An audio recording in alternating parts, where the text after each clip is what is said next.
Hey everyone, welcome back. I hope you had a great weekend.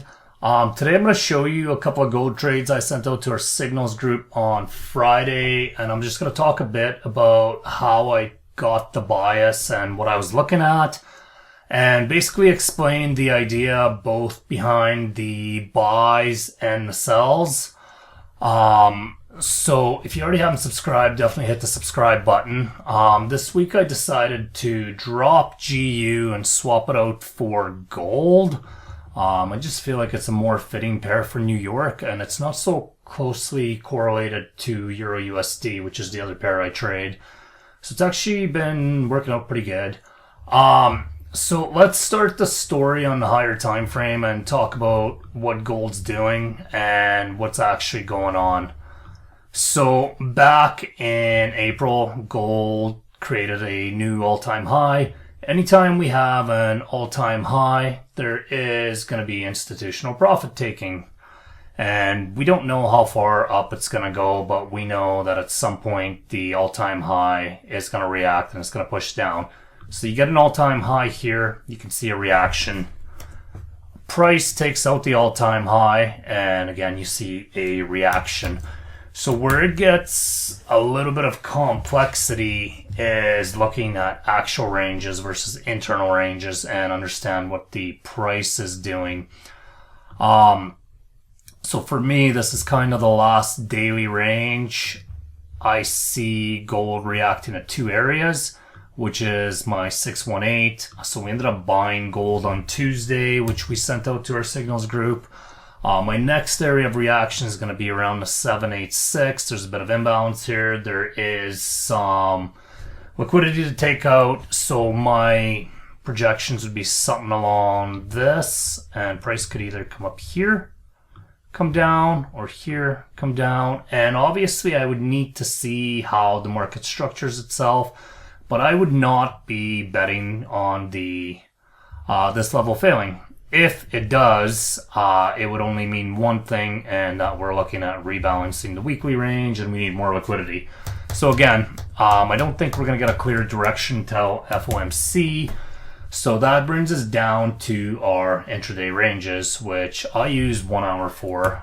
So on Monday, we ended up buying right at the 618 level. We took out a level of liquidity, or Tuesday I should say, sorry. So for this day, my bias was mainly sells.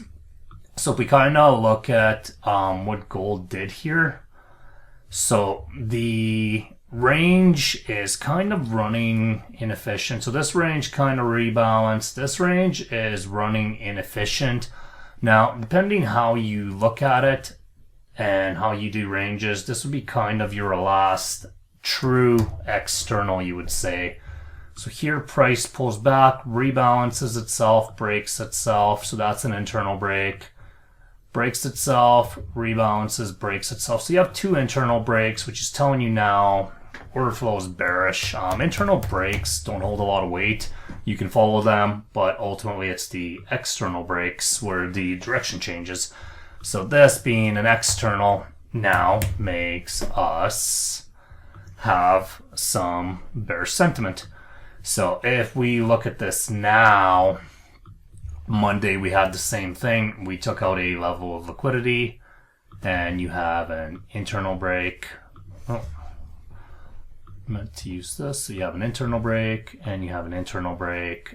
Ultimately, we're just building liquidity to take out, and you get another external break.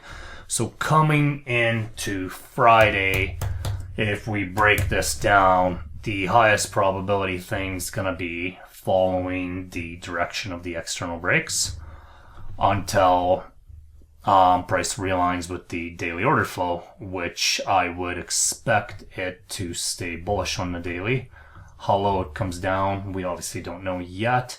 So gold took out a level of liquidity here. I was looking at this sell. I didn't end up selling it. And what we ended up getting here was, you can kind of see how price reacted. If you look at this reaction, there's no imbalance, there's no force, there's no momentum. So when we get a proper reaction, we usually create vectors, we leave imbalance. It makes it very apparent. So we reacted to this level of liquidity. Price failed to sell off it. When I say failed to sell off it, we broke no relevant structure. This might be like your relevant 15 or 5 minute structure.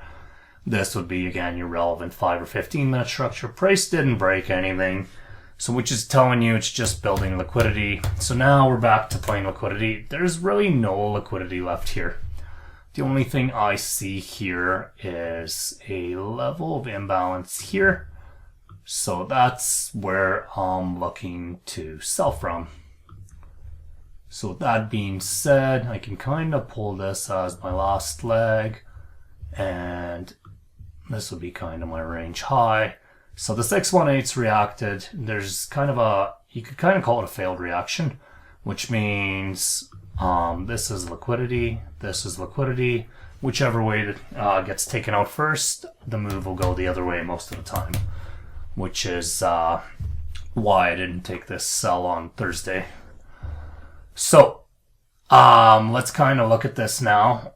If we're only looking at this area, if the market shows me a buy, I can buy into it. So we have core PCE. Core PCE released that inflation's kind of coming down. A little bit mixed, but it's definitely coming down. And generally, we want to see a liquidity cycle complete. So a liquidity cycle will be something along the lines of this, and then strong push away into a level of liquidity or inefficiency. This would be the inducement, so you would target the other side. With this being the case, we're looking for sells, so we're looking for this, and we're looking to sell from that zone. So this is around the time I get to the chart. I don't like having open risk for news, for at least most news. Inflation based, especially in case it comes out way better or way worse. So we kind of see how the news releases, and I'll show you our first entry. All right, so I maybe should have went on the 1 minute here, but that's fine. So any entry basically below here is appropriate. You can wait for a reaction, or you can put a limit in if you have a bit of a risk tolerance. The only reason this trade's valid is it's a fundamental push, and essentially this reaction would be off of nothing. So it wouldn't even make sense to sell yet. There is our reaction, and we actually took this trade, covered a bit lower, and essentially you can target the high.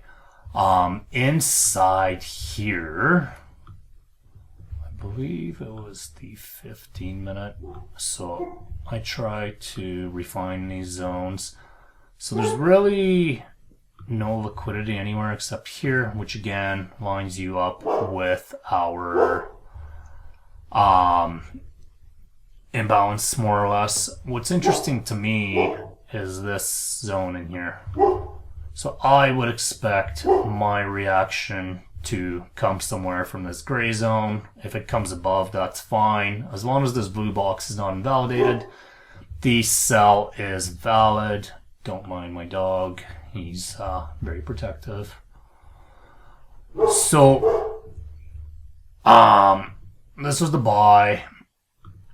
So I kind of screwed up on the sell here. We got in a little bit later, and I'm going to show you guys why. So I trade Euro USD and gold.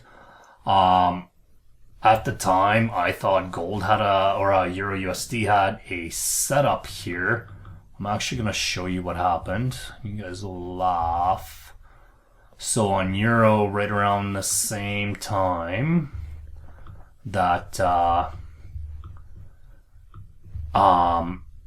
gold was tapping into a sell area, Euro tapped into a sell area, and I had thought that price kind of manipulated the highs, took these guys out. So we actually ended up selling this, and I wasn't able to look at both charts at once. And I figured I'd give it a little bit of room above these equals in case there was one final sweep. So this was the trade I sent out to our signals group on Euro. price decided to manipulate one more time, take out the equals. At this point, I was kind of like, whatever, maybe I don't manipulate again. So I ended up leaving euro. This one was a bit of a bummer. It did run to target. So while I was doing that, I took my eyes off gold. And, wait. I took my eyes off gold, and ultimately what would have likely been an entry around here for me. I didn't end up getting in till somewhere around here, and ultimately we targeted this zone here. So that's kind of the problem with watching two pairs. And I think our stop was quite a bit smaller.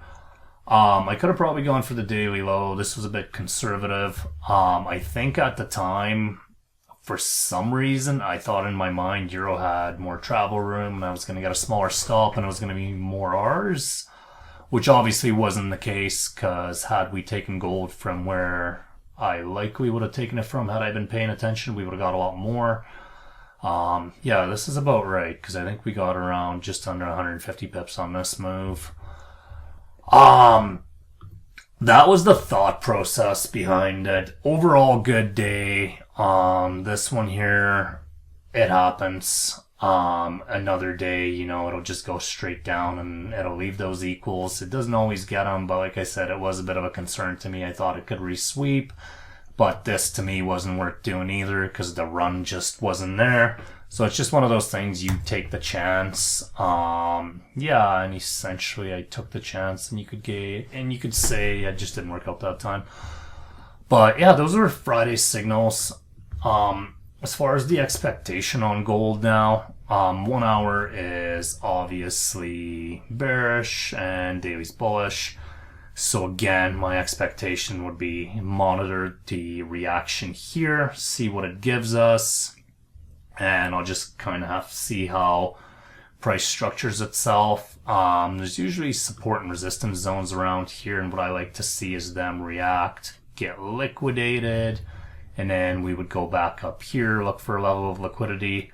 Now, if the 1 hour wants to hold true, it's telling us that we're gonna come into more daily liquidity. If price breaks here, it might need more liquidity to continue down deeper, or it'll be a realignment of the bullish order flow.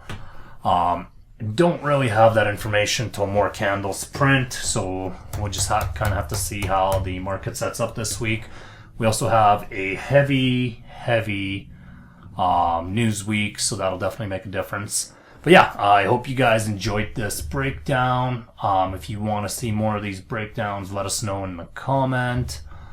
And maybe one of these days I will drop my gold strategy trading video for you guys for day trading it.